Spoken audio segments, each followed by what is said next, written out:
ಬಂದಂತ ಸಂದರ್ಭದಲ್ಲಿ ಅವರಿಗೆ ಬಹಳ ಅಂದ್ರೆ ಸಮಾಜಕ್ಕೆ ಏನಾದ್ರು ಒಂದು ಒಳ್ಳೇದು ಮಾಡಬೇಕು, ಸಮಾಜದಾಗ ಇರ್ತಕ್ಕಂಥ ಎಲ್ಲ ವರ್ಗಗಳು ಒಂದು ಅನುಕೂಲ ಆಗ್ಬೇಕು, ಒಳ್ಳೇದ್ ಮಾಡ್ಬೇಕು, ವಿಶೇಷವಾಗಿ ರೈತರಿಗೆ ಒಳ್ಳೇದಾಗ್ಬೇಕು ಅನ್ನುವಂತ ಒಂದು ಕಳಕಳಿಯನ್ನ ಇಟ್ಕೊಂಡಿರ್ತಕ್ಕಂಥದ್ರಲ್ಲಿ ಯಾವುದೇ ಒಂದು ಸಂದೇಹ ಇಲ್ಲ.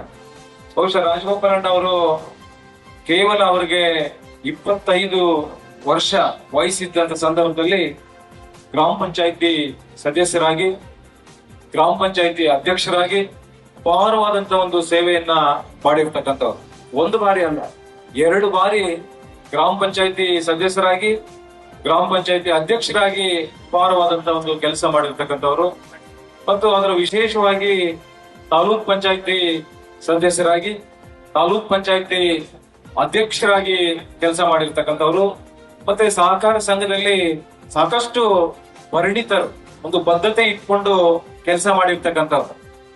ಬಹುಶಃ ಅವರು ಮಿಲ್ಕ್ ಯೂನಿಯನ್ ಅಲ್ಲಿ ಕೂಡ ಬಹಳ ಕ್ರಾಂತಿಯನ್ನ ಮಾಡಿರ್ತಕ್ಕಂಥವ್ರು. ಮಿಲ್ಕ್ ಯೂನಿಯನ್ ಅಲ್ಲಿ ಬಹುಶಃ ಈ ಕ್ಷೇತ್ರದಲ್ಲಿ, ಈ ಗ್ರಾಮದಲ್ಲಿ ನಮ್ಮ ನೆಚ್ಚಿನ ನಾಯಕರಾದಂತ ಕುಮಾರಣ್ಣ ಅವರು ಇದೇ ಗ್ರಾಮದಲ್ಲಿ ಮದುವೆ ಆಗಿ ಅವರು 2006ರಲ್ಲಿ ಮುಖ್ಯಮಂತ್ರಿಗಳಾಗಿರ್ತಕ್ಕಂಥ ಸಂದರ್ಭದಲ್ಲಿ ಪ್ರಮಾಣ ವಚನ ಸ್ವೀಕರಿಸಿ ಮೊದಲನೇ ಸಹಿ ಹಾಕಿದ್ದು ಯಾರಿಗೆ ಅಂತ ಹೇಳಿದ್ರೆ ಅದು ರಾಜಗೋಪಾಲಣ್ಣ ಅವರ ವಿಚಾರದಲ್ಲಿ.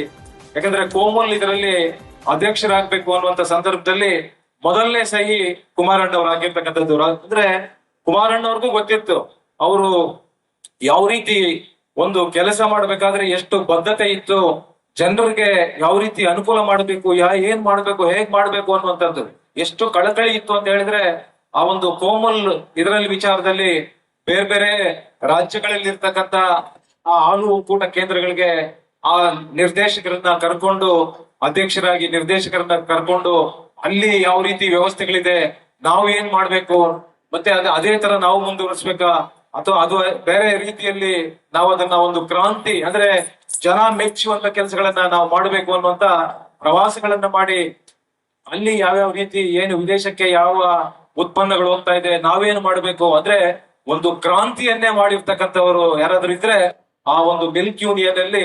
ರಾಜಗೋಪಾಲಣ್ಣವರ ಒಂದು ಸೇವೆ ಅಪಾರವಾಗಿರ್ತಕ್ಕಂಥದ್ದು. ನಾನು ಈ ಕ್ಷೇತ್ರದಲ್ಲಿ ಬಂದ ನಂತರ ನಾನು ಬೆಂಗಳೂರಿನಿಂದ ಬಂದಿದ್ದೆ, ನಾನು ಯಾರು ಏನು ಅನ್ನುವಂಥದ್ದು ಅವ್ರಿಗೆ ಏನೂ ಗೊತ್ತಿರ್ಲಿಲ್ಲ. ಆದ್ರೆ ಆ ಒಂದು ಕುಟುಂಬದ ವಿರುದ್ಧ ನಾವು ಹೋರಾಡಿ ನಾವಿಲ್ಲಿ 3 ಸಾರಿ ಸೋತಿದ್ದೀವಿ, ನೀವು ಗೆಲ್ಲಲೇಬೇಕು ಅಂತ ಹೇಳಿ ಒಂದು ಪಣವನ್ನ ತೊಟ್ಟು ನಿಜವಾಗ್ಲೂ ಕೂಡ ನನ್ನ ಮೊದಲನೇ 2013ರಲ್ಲಿ ನಡೆದಂತ ಚುನಾವಣೆಯಲ್ಲಿ ಮೊದಲನೇ ಗೆಲುವಿಗೆ ಅಪಾರವಾಗಿ ಶ್ರಮಿಸಿ ನನ್ನ ಶಾಸಕರಾಗ್ಲಿಕ್ಕೆ ಮಾಡಿರ್ತಕ್ಕಂಥ ರಾಜಗೋಪಾಲಣ್ಣ ಅವರ ಕೊಡುಗೆ ಬಹಳ ಅಪಾರವಾಗಿರ್ತಕ್ಕಂಥದ್ದು. ನಾವೆಲ್ಲರೂ ಕೂಡ ಅವಿಸ್ಮರಣೀಯವಾದಂತದ್ದು. ನಾನು ಶಾಸಕರಾದ ನಂತರ ಅವ್ರಿಗೆ ಯಾವ ರೀತಿ ಅಂತಂದ್ರೆ ಜನಗಳಿಗೆ ಏನಾದ್ರೂ ಒಂದು ಕೆಲಸ ಕಾರ್ಯಗಳಾಗ್ಬೇಕು ಅಂತ ಹೇಳಿದ್ರೆ ನನ್ನ ಮೇಲೆ ಎಷ್ಟೋ ಸಾರಿ ಬೇಸರನೂ ಮಾಡ್ಕೊಂಡಿದ್ದಾರೆ, ಗಲಾಟೆನೂ ಮಾಡ್ತಾ ಇದ್ರು. ನಾನು ಏನಾದ್ರೂ ಬಂದು ನನಗೆ ಹೇಳಿದಾಗ ನಾನು ಇಂಥ ಕೆಲಸ ಆಗ್ಬೇಕು ಇಂಥ ಅಧಿಕಾರಿಯಿಂದ ಅಂತ ಹೇಳಿದಾಗ ನಾನು ಯಾಕೆಂದ್ರೆ ಮುಂದಿನ ಶತಮಾನಗಳು ಕೂಡ ಮತ್ತೆ ಮುಂದಿನ ಪೀಳಿಗೆಯಲ್ಲಿ ಯಾರ್ಯಾರು ಹುಟ್ಟಿ ಬೆಳೆದು ಬಂದಿರ್ತಾರೆ ಇಂಥ ಗ್ರಾಮದಲ್ಲಿ ರಾಜಗೋಪಾಲಣ್ಣವರು ಇದ್ರು.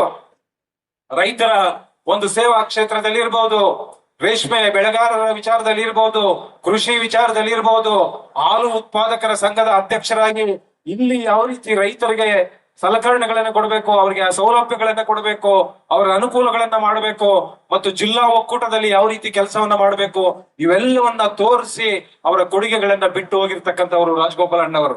ಬಹುಶಃ ಇವತ್ತು ಅವರ ಮಕ್ಕಳು ಮೊಮ್ಮಕ್ಕಳು ಇನ್ನೊಂದು 50 ವರ್ಷ ಹೇಳ್ಬಹುದು, ಆನಂತರ ಯಾರು ಹೇಳಲಿಕ್ಕಾಗೋದಿಲ್ಲ.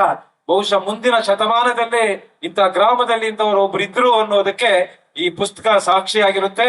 ಈ ಪುಸ್ತಕ ಹೇಳುತ್ತೆ, ಇನ್ನು 100 ವರ್ಷಗಳು ಈ ಪುಸ್ತಕ ಹೇಳುತ್ತೆ ರಾಜಗೋಪಾಲಣ್ಣ ಅವ್ರು ಯಾರು, ಅವ್ರು ಏನ್ ಮಾಡಿದ್ರು ಅನ್ನುವಂಥದ್ದನ್ನ ಈ ಪುಸ್ತಕ ಹೇಳುತ್ತೆ. ಹಾಗಾಗಿ